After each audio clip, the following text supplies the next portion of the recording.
Good morning, everyone. Good morning. Warm welcome. Happy Friday.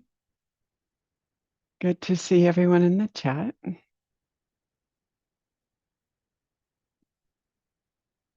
Happy to be with you this morning, our fifth of 5 days. I'm just delighted to see all the names in the chat, all the greetings, and want to extend the invitation to report back. Did you notice any glimpses or glimmers of the heart qualities yesterday in your life? Any glimpses of kindness, compassion, appreciative joy, gratitude, equanimity? Just a quick little homework report for those of you who want to do it. And to be transparent, part of why we're doing this is to light each other up a little bit. Notice what it's like in your heart.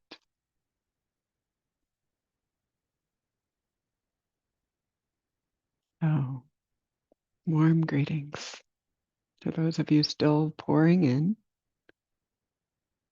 And notice that in your own mind, your own heart, over the past day, if you maybe did experience glimpses of those heart qualities we talked about yesterday. I see metta greetings, warm greetings, joy in singing. Yeah, I resonate with that. Increased awareness, wonderful. Oh, visiting a 98-year-old elder, beloved elder. All different kinds of joy, love, care.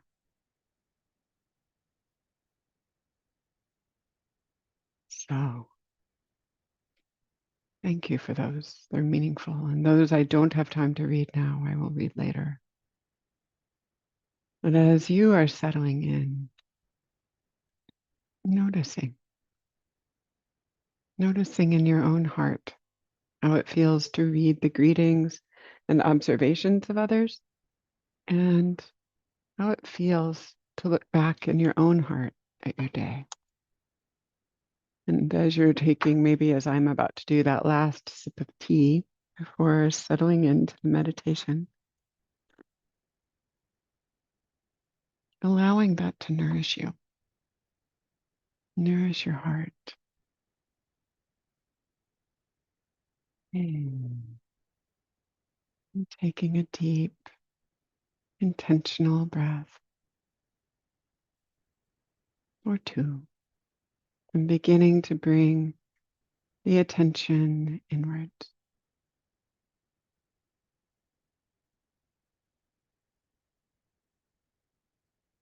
bringing a heartful, attuned quality to greeting yourself with the same warmth and friendliness you would greet an old Sangha mate or friend.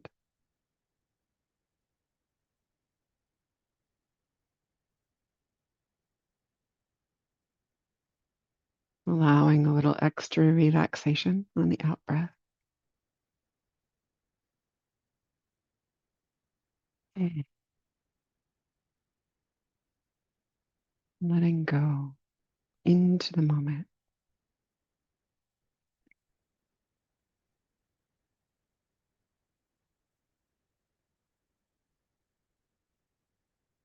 And letting the breath be natural.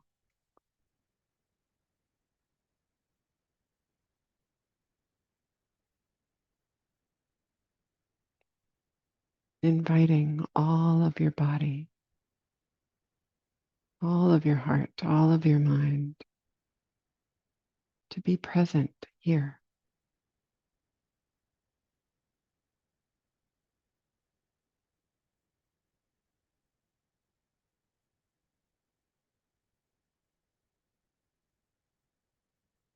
Resting on the sensations of breathing, perhaps on the sensations of the attuned heart, of the body,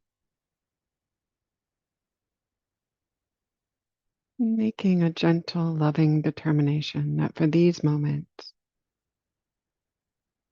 we are to be present here, this moment now, nowhere else the mind needs to be.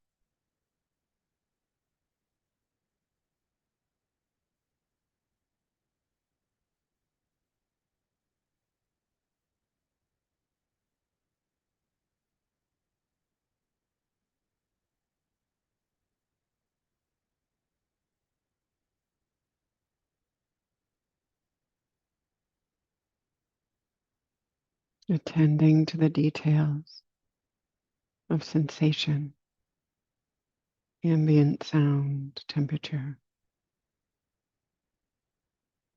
weight or lightness of the body,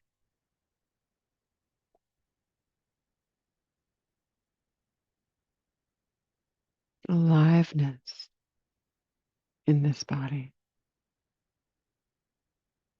each in breath, its own journey.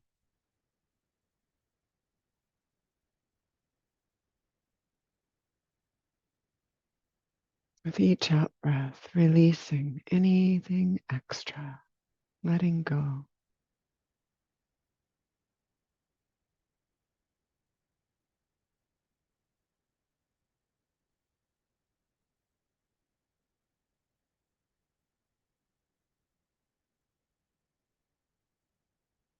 Inviting experience to flow through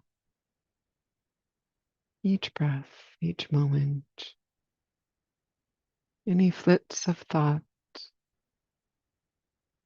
just to move through like birds flitting across an empty sky.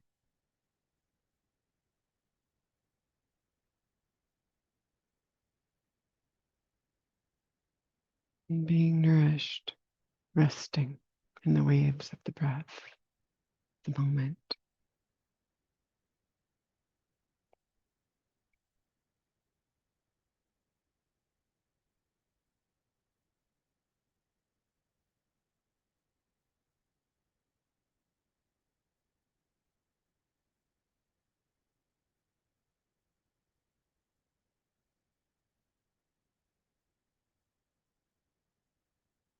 We'll meditate in silence for a while till near the end.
And in the final few minutes of this meditation, the invitation is to let go into the stillness at the end of the out breath, the stillness between sounds in the room, the stillness between sensations, the gaps between thoughts, to let go, rest in quietude.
And as we bring this meditation to a close,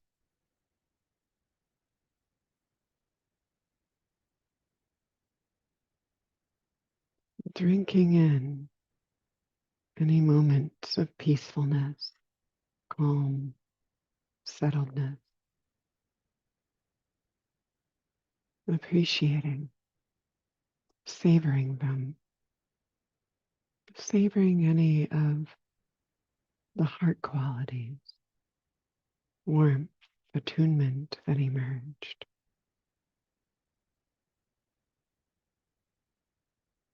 moments of engagement, immersion,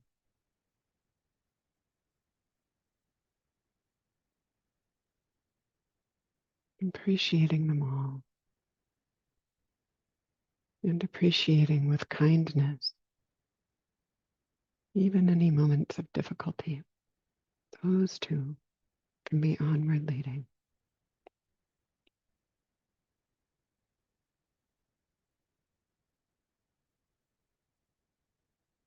And gathering all of this up, casting your intentions outwards to the others meditating here, the others in your life, making the determination that all beings your life touches, including yourself, may benefit from this practice, that this practice may ripple outwards and bring more joy, nourishment, freedom into their lives and all of the lives they touch. rippling outwards and outwards. May all beings be free.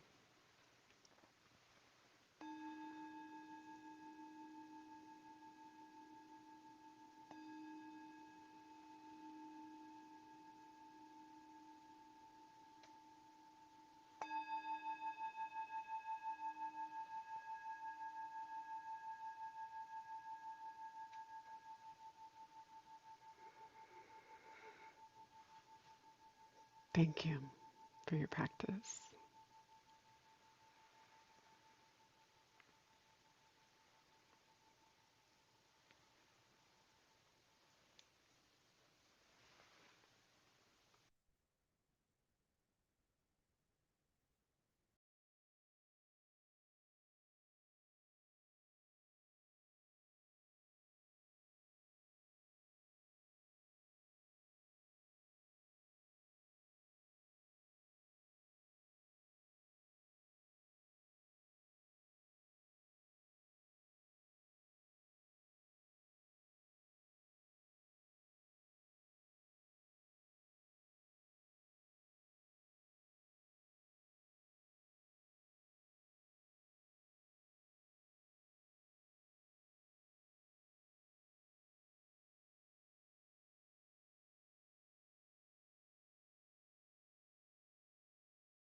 So, good morning again, everyone.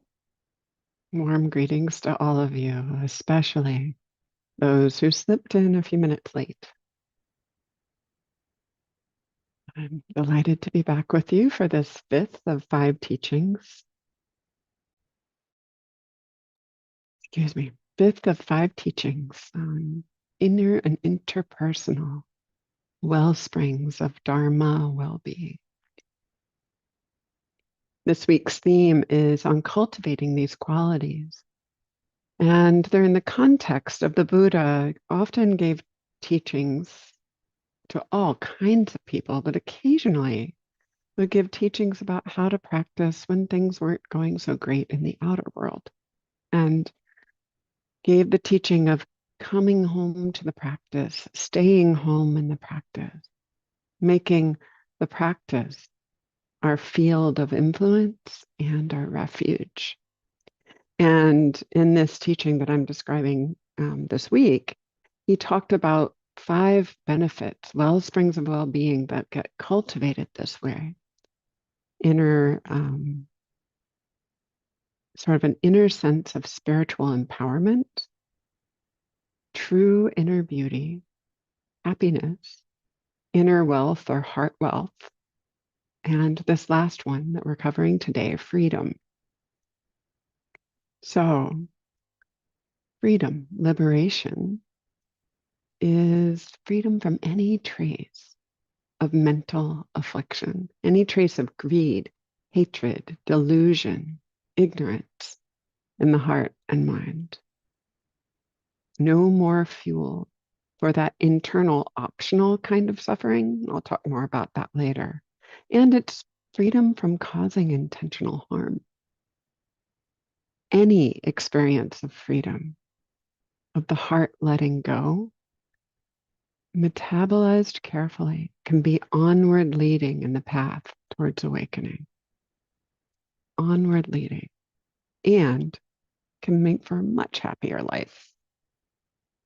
So in this teaching, the Buddha talks about 2 sort of ways the heart becomes free, and a fully awakened person has experienced both of these.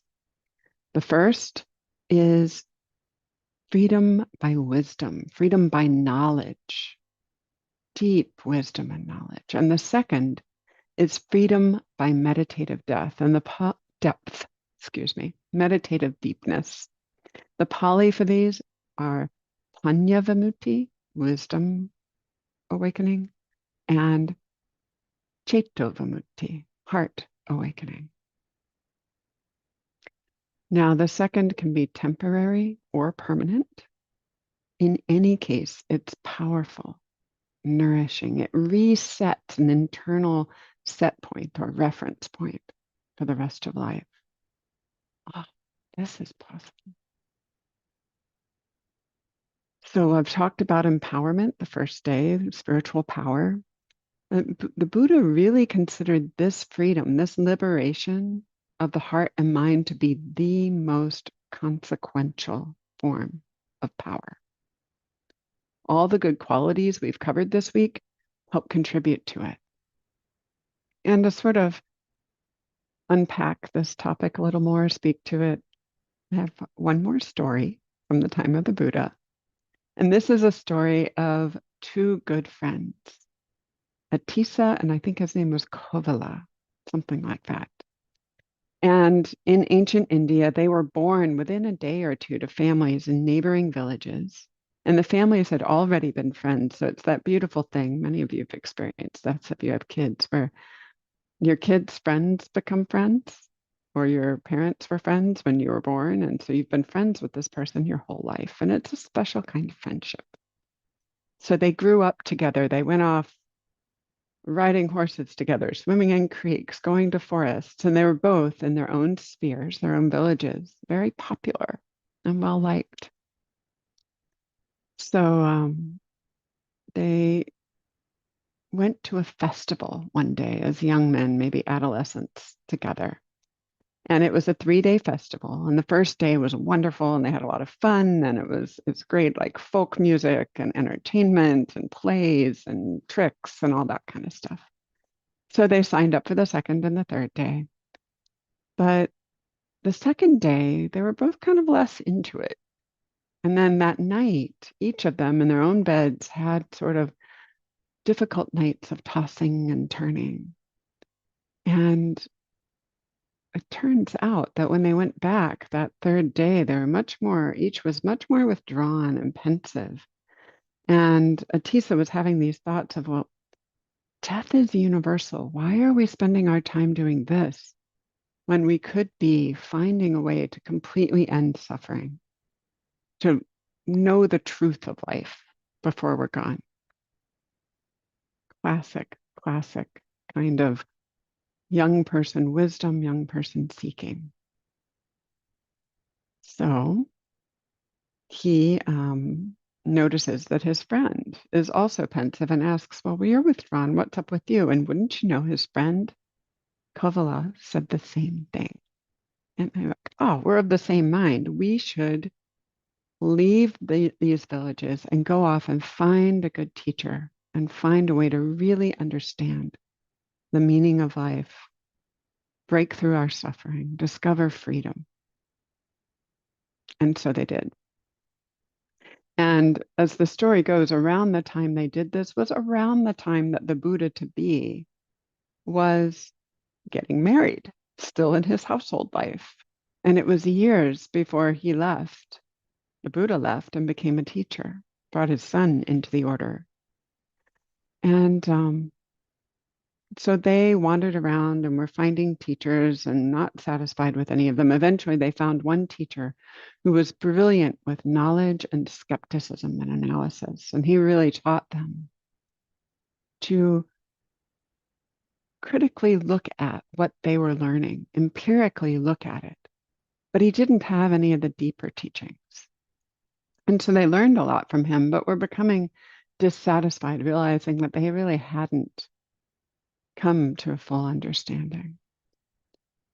And so they went on and searched out still other teachers and other teachers. And then one day, Atisa is off asking for his food for the day in the neighborhood when he encounters a fully awakened man.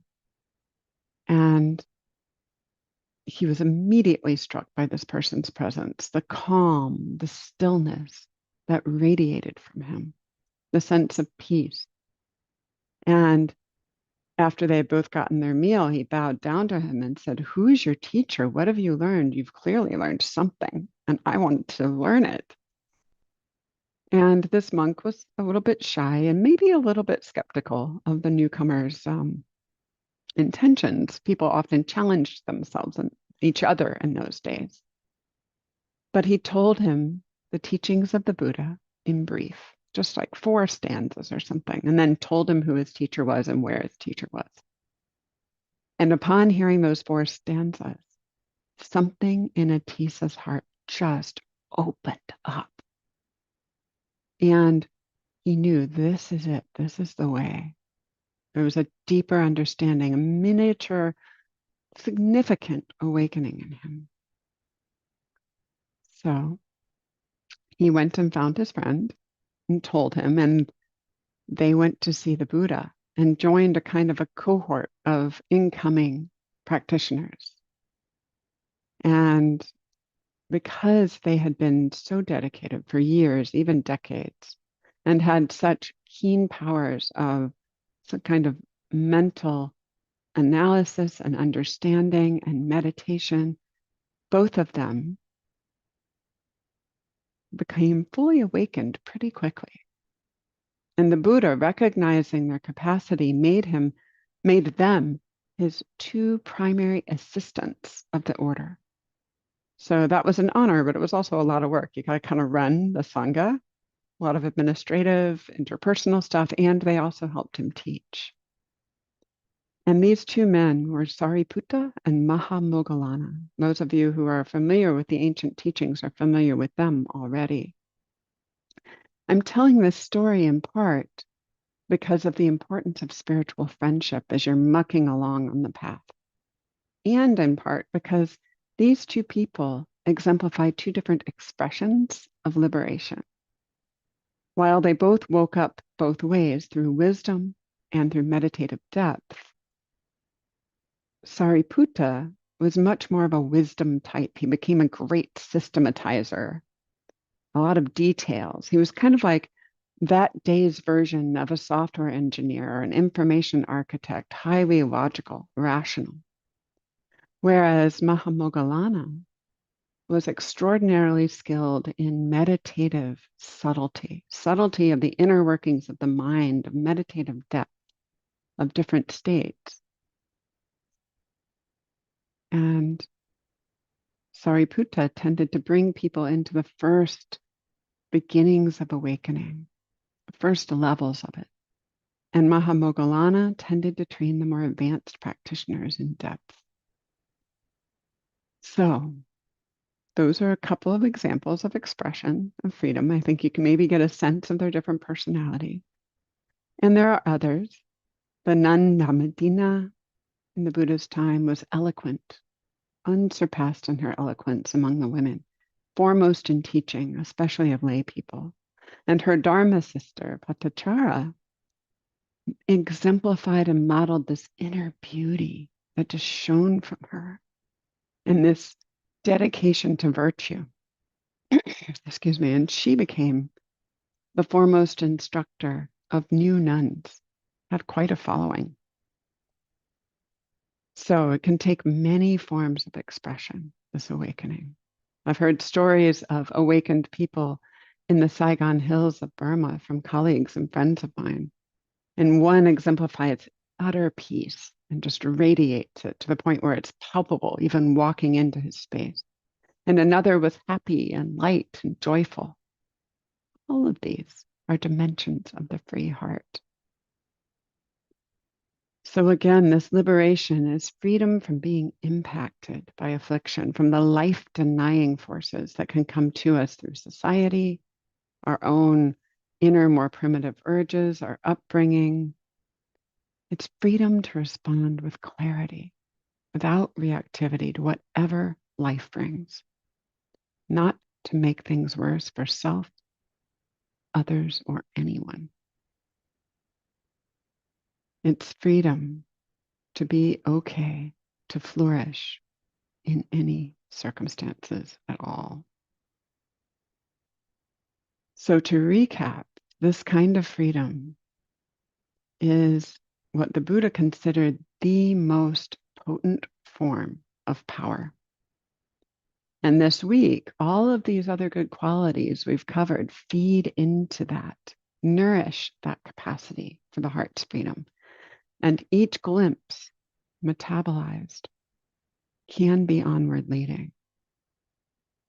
All of them together represent a kind of efficacy in life, a healthy spiritual lifespan. So whether you're cultivating spiritual empowerment of healthy desire, energy, heart qualities, engagement, willpower, virtue, samadhi, or moments of freedom, it's all onward leading. Each contributes to joy, connection, self-sufficiency, and peace. So your assignment over the weekend, should you choose to take it, is to notice moments in your life when your heart feels free, not entangled, and metabolize it each moment. Be nourished by it. And if you like, share it with your friends. Thank you so much for your kind attention. It's been an absolute joy being with you this week. May all beings be free.